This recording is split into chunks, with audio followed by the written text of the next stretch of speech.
Masya Allah. Dalam video kali ini, Ustadz Khalid Basalamah menjelaskan kepada kita semua tentang pengertian takdir mutlak dan takdir ikhtiar.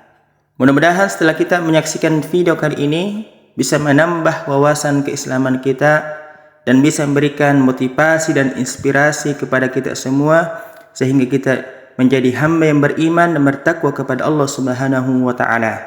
Selamat menyaksikan. Semoga menjadi inspirasi kebaikan buat kita semuanya. Barakallahu fikum. Salah satu rukun iman kita adalah iman kepada qada dan qadar. Qada, saudaraku, adalah ketentuan. Qadar adalah kadarnya. Bahasa Indonesia juga kadar. Jadi misal gini, lapar. Qadarnya Allah. Qadanya Allah, keputusan Allah itu. Orang akan merasakan lapar. Ada kadarnya lapar itu.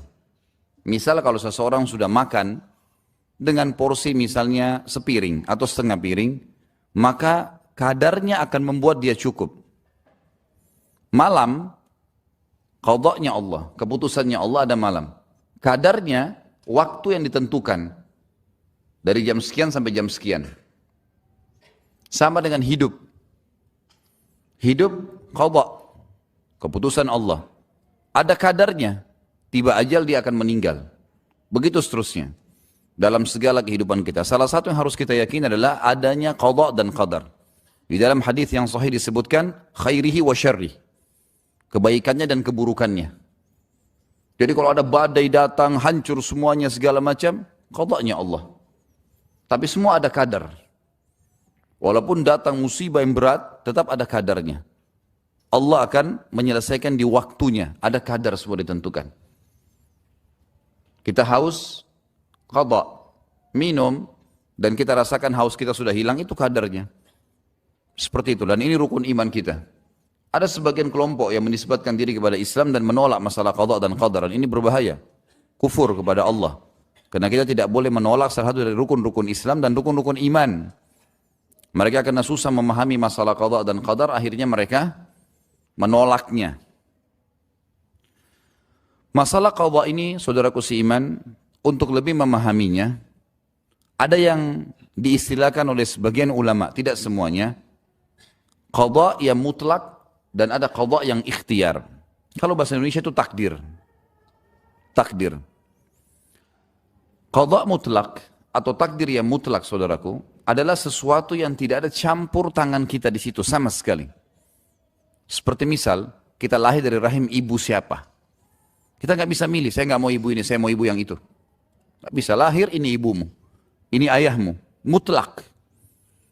Sama juga orang tua yang diberikan anak, keluar anaknya laki-laki, perempuan, cacat, sehat, ya ini anakmu. Nggak bisa dibantah. Itu qada atau takdir yang mutlak.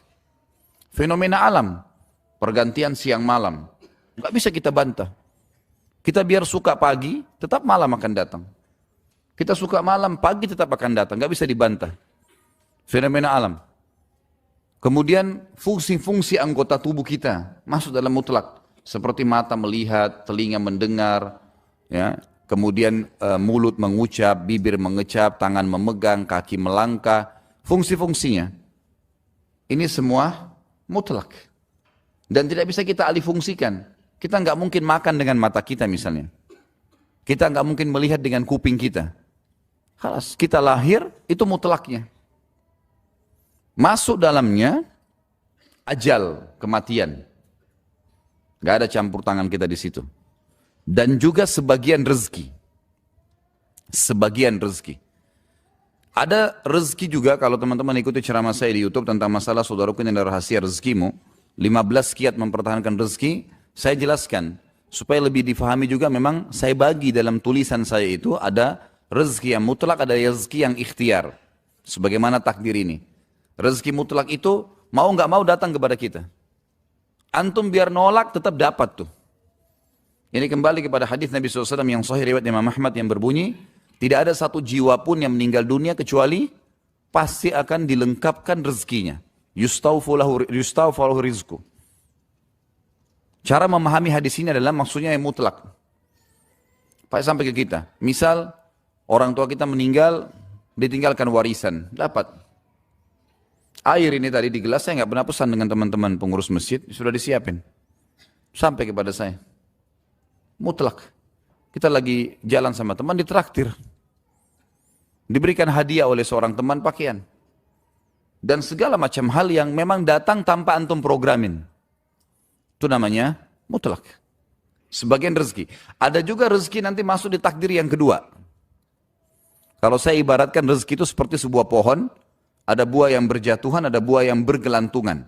Buah yang berjatuhan itu namanya mutlak. Semua orang bisa pungut. Kafir, beriman, dapat semua. Jadi jangan antum bilang kenapa kok orang kafir itu menyembah patung dapat rezeki. Ya memang rezeki semuanya Allah kasih. Yang mutlak semua dikasih. Yang ikhtiar semua dikasih. Yang mutlak maksudnya mau nggak mau. Dia tetap makan, dia tetap belanja, dia buka usaha. Dapat rezeki. Allah subhanahu wa ta'ala yang menentukan itu semua. Dengan kemahamurahan dan kemahaadilannya. Kemudian yang kedua teman-teman takdir ikhtiar. Ikhtiar ini maksudnya berhubungan dengan af'al ibad. Perilaku hamba-hamba. Perilaku antum sehari-hari. Makan, minum, tidur, menikah.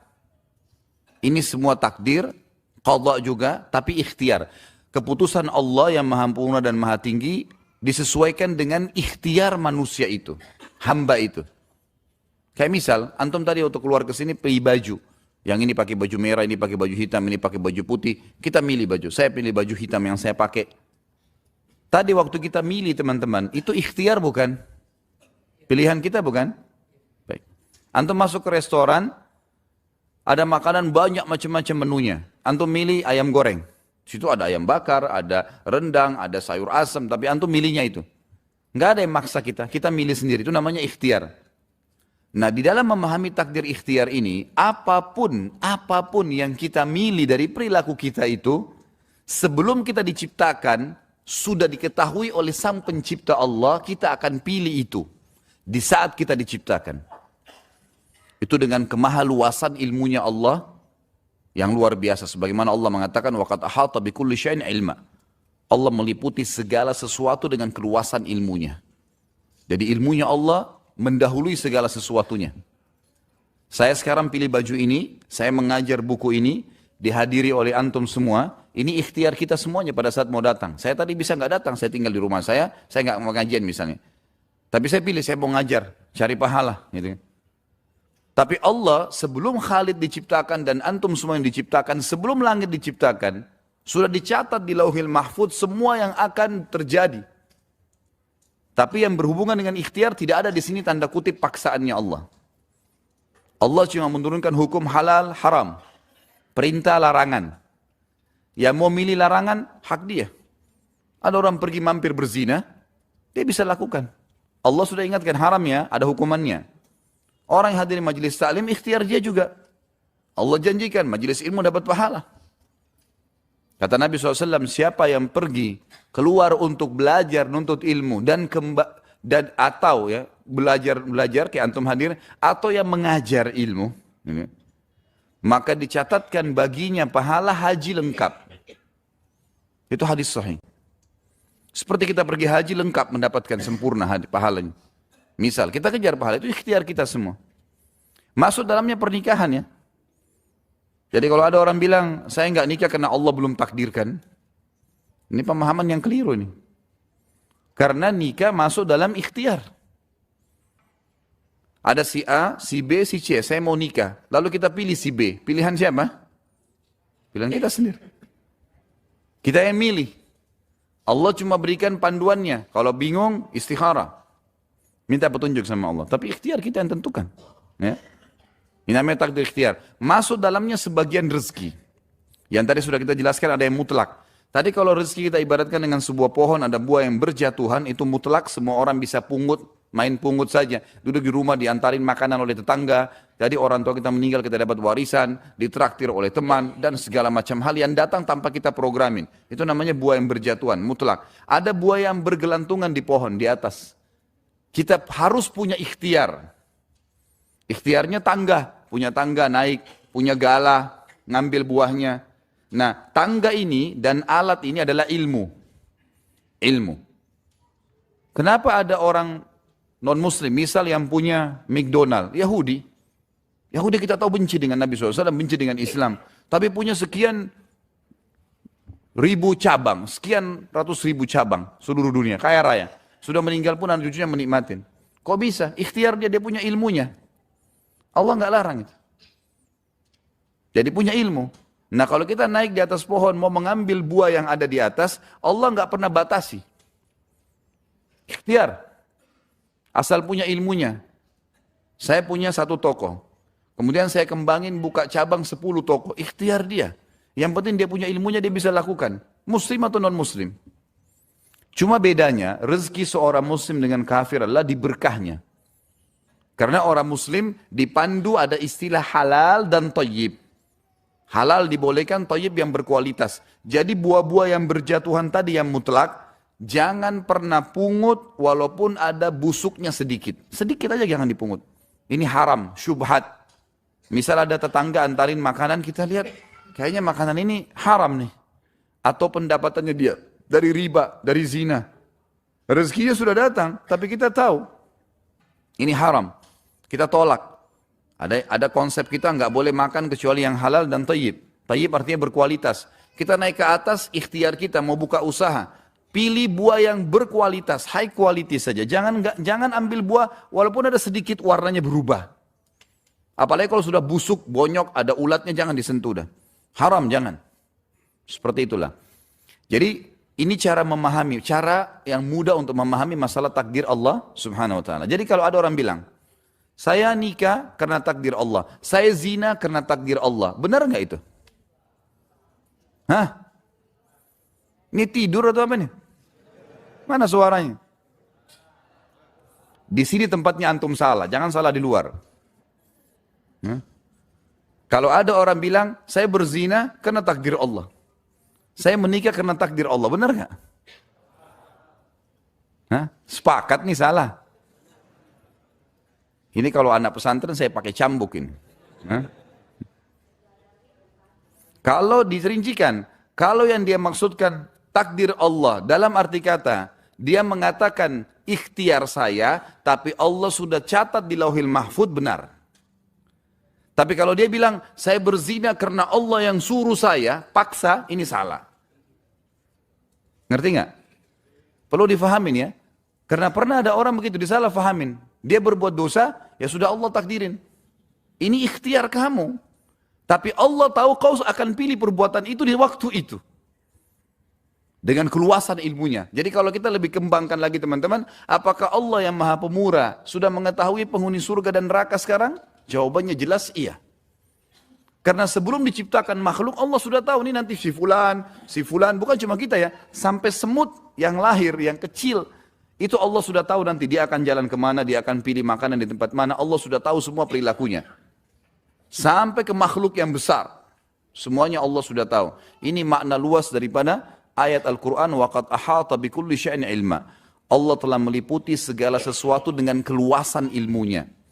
Gak ada yang luput. Makanya hadis Bukhari menjelaskan, awal yang diciptakan oleh Allah adalah pena, dan disuruh catat semuanya. Catat semuanya. Pena sempat bertanya, apa yang aku catat ya Allah? Allah mengatakan catat semuanya makadir, semua yang akan terjadi. Yang mutlak dari keputusanku, atau yang ikhtiar dari keputusan hamba-hambaku yang aku sudah ketahui dan dicatat semuanya. Sebelum kita diciptakan semua ini sudah tercatat. Kita sudah tahu semuanya itu. Apa Allah SWT sudah tahu. Kita tinggal menjalankan sebenarnya apa yang kita lakukan. Cuma dibedain ada yang mutlak yang tadi haknya Allah, ada juga yang ikhtiar. Seperti itulah.